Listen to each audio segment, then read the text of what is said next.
Paano ba makaregister kay Content Monetization Beta? So, ganito lang guys ang gagawin nyo.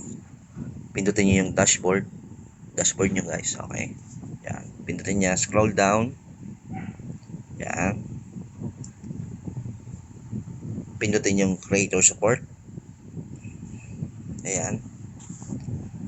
Pindutin din yung monetization. Ayan. Tapos, dito kayo sa issue and categories. Babayaran nyo yung sa taas. Pindutin nyo yung program eligibility. Ayan. Ngayon, scroll down, hanapin nyo ang in-stream ads. Okay? Pagdating nyo dito, yan.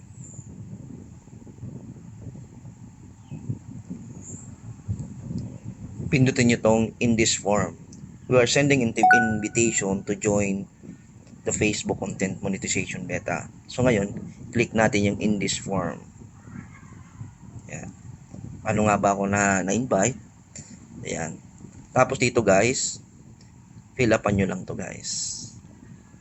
Fill upan nyo yung ano nyo, yung email address nyo na gamit nyo kay Facebook, ano yung nakaregister na email, yung URL ng Facebook account mo, tapos kahit wag mo na itong ilagyan na other social media account.